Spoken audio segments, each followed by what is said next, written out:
Começa agora o Inteiro Teor, um programa que mantém você bem informado das decisões da Justiça Federal da Primeira Região. TRF da Primeira Região entende que União também é responsável por mortes de ocupantes da embarcação que naufragou durante viagem no Pará. O Tribunal Regional Federal da Primeira Região nega a reintegração a candidato excluído de concurso público por desrespeito a item do edital. TRF1 autoriza a candidata a realizar prova de concurso público vestindo véu usado por mulheres islâmicas para cobrir a cabeça. Saiba mais agora no Inteiro Teor. Fique com a gente!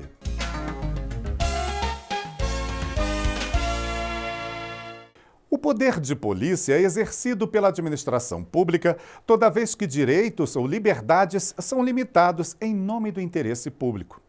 Esse controle é necessário, principalmente quando o que está em jogo é a segurança. Inclusive, quando um órgão da administração pública falha em sua obrigação de fiscalizar e, por conta disso, o cidadão sofre as consequências, a justiça pode ser acionada. Foi o que ocorreu numa história que Daniela Garcia conta pra gente.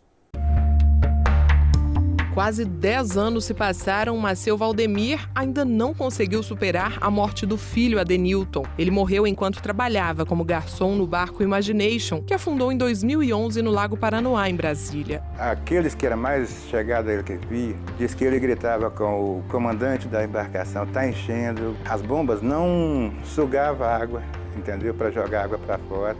Ele tentou jogar um bocado de coisa dentro daquele barco, para dentro do lago. Eu conversei com a gente que se ele morreu, ele me salvou. Seu Valdemir conta que na mesma embarcação estavam cerca de 110 pessoas, quase 30 a mais do que a capacidade máxima permitida. O naufrágio resultou na morte de 9 pessoas. Tive apoio dessa senhora também que perdeu a filha. Naquele sepultamento, Valdemir, eu gostava tanto desse menino que o senhor não vai fazer o sepultamento dele sozinho. Foi quem me ajudou a pagar a urna daquele menino. Foi a única ajuda que eu tive e até hoje. O barco teria afundado por problemas de conservação e manutenção, além de estar superlotado. Os donos chegaram a ser condenados pelo Tribunal de Justiça do Distrito Federal, mas as condenações não conseguem evitar que acidentes assim continuem acontecendo no Brasil inteiro. Recentemente, 33 pessoas morreram após o naufrágio do Ana Caroline 3 no Rio Amazonas. O navio saiu de Santana, no Amapá, e seguia para Santarém, no Pará, mas a cerca de 130 quilômetros de Macapá afundou. A suspeita é de que o motivo tenha sido excesso de carga e de pessoas. A superlotação verificada no Ana Caroline 13 no barco Imagination também foi determinante para o naufrágio de um barco a motor em 2002, próximo à Vila do Conde, no Pará, que causou a morte de 40 pessoas. A embarcação levava mais de 300 passageiros, além de uma carga pesada de milho. Um casal que perdeu 2 filhos menores no acidente entrou com uma ação na justiça, pedindo indenização por danos morais e materiais. Já em primeira instância, a União foi condenada a pagar R$70 mil por cada filho morto no acidente, 30 mil para a mãe que estava grávida à época pela angústia vivida na situação e 2 mil pela bagagem perdida, visto que a família estava de mudança para outra cidade. O caso chegou ao Tribunal Regional Federal da Primeira Região após recurso da União, como explica o juiz federal convocado Ilan Presser. A União dizia, eu não sou responsabilizada no caso porque eu não tive culpa. Na verdade, a jurisprudência aqui do tribunal é no sentido de que a responsabilidade da União ela é objetiva. Mas, em casos de omissão de fiscalização, a responsabilidade é subjetiva. Tem que haver prova de culpa, é a teoria da falha do serviço. Acontece que nos autos há farta prova no sentido de omissão da fiscalização da União, que permitiu que a embarcação trafegasse com superlotação evidente, em condições climáticas desfavoráveis e também em horário inapropriado. A quinta turma do TRF1, portanto, manteve a condenação da União e dos responsáveis pela embarcação solidariamente. Para quem fica, o consolo da justiça. Mas para seu Valdemir, o foco dos setores envolvidos deve ser o trabalho de prevenção para evitar novas tragédias. Não vai ser só meu filho, não vai ser só aquelas 2 meninas que morreram naquela lancha, não vai delegacia, ninguém. Não existe fiscalização nenhuma. Os próprios donos daquele barco aí já devem ter outros barcos fazendo as mesmas festas dentro do lago, fazendo a mesma coisa, sem fiscalização nenhuma. A superlotação continua do mesmo jeito.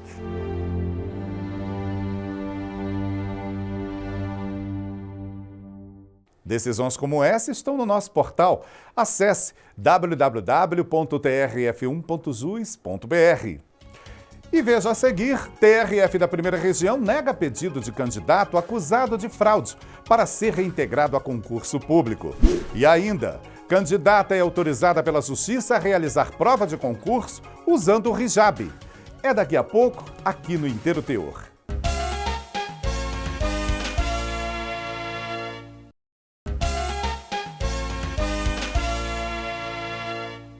O edital do concurso era claro.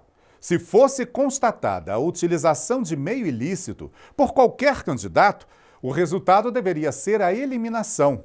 Afinal, a participação em fraude afeta a moral inatacável e o procedimento irrepreensível necessários para ingressar nos quadros da Polícia Federal.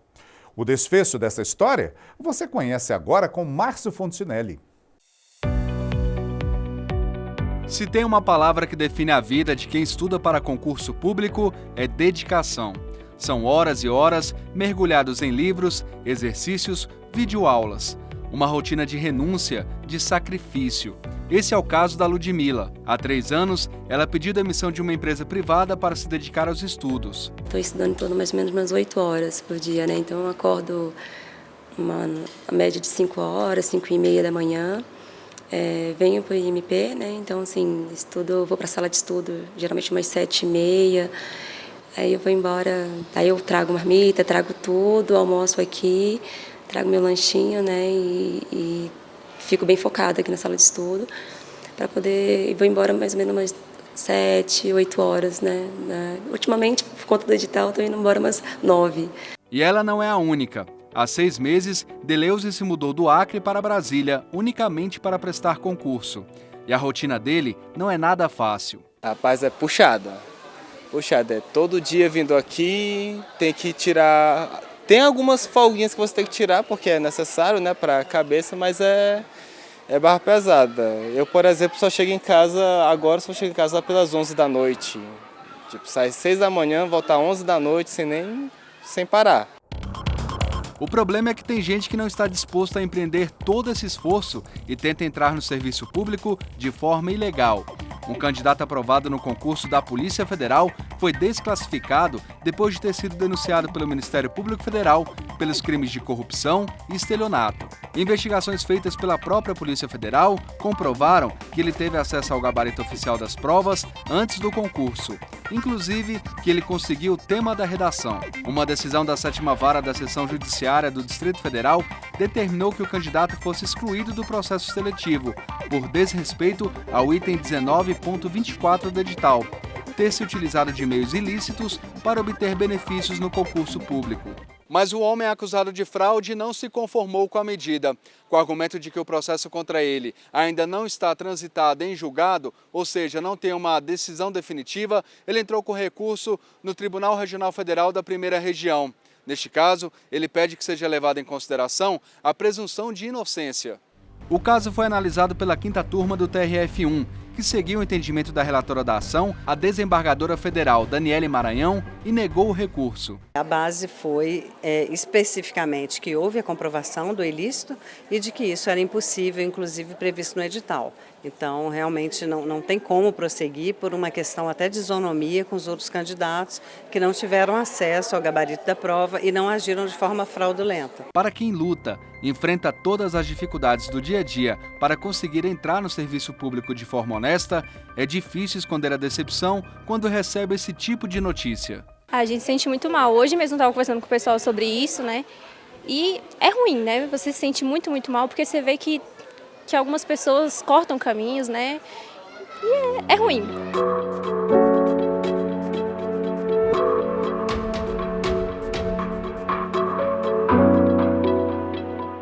Em histórias como a que você acabou de assistir, valeu o que estava escrito no edital do concurso. Mas nem sempre essas regras são supremas. e algumas vezes chegam a ser flexibilizadas pela Justiça, em especial quando há princípios constitucionais em jogo. A liberdade religiosa é um desses princípios e foi com base nela que em 2018 o TRF da Primeira Região autorizou uma candidata a realizar a prova de um concurso público usando o hijab.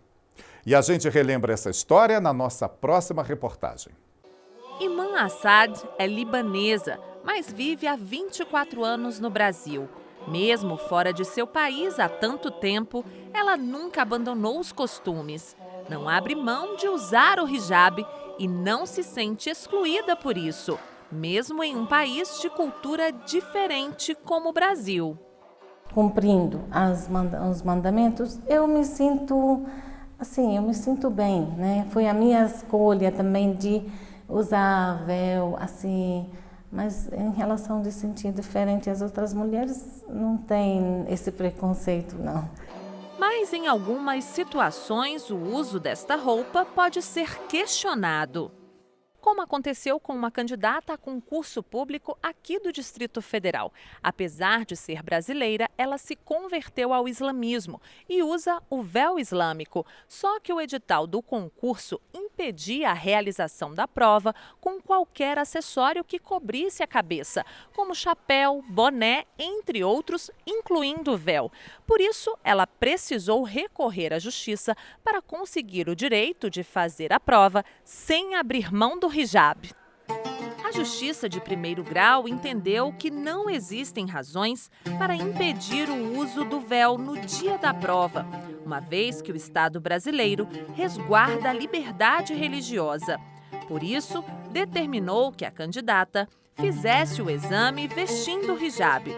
Mas o Instituto Nacional de Seguro Social, o INSS, e o Centro Brasileiro de Pesquisa em Avaliação e Seleção e de Promoção e Eventos, o SEBRASP, responsáveis pelo concurso, não concordaram com a decisão e recorreram ao Tribunal Regional Federal da Primeira Região, em Brasília.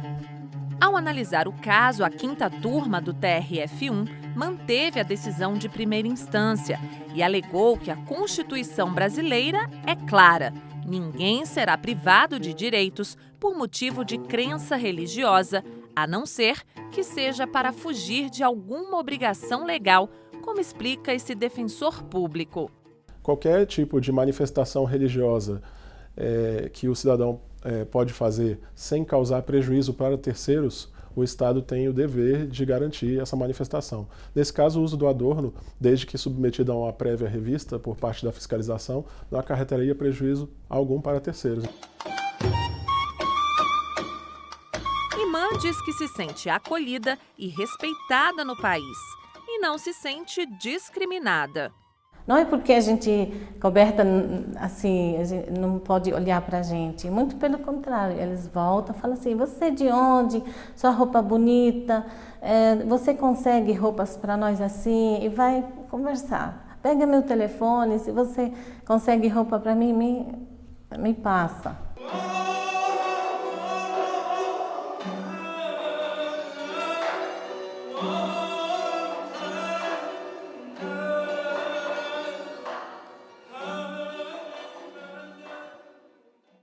Esse foi o Inteiro Teor com notícias sobre a Justiça Federal da Primeira Região.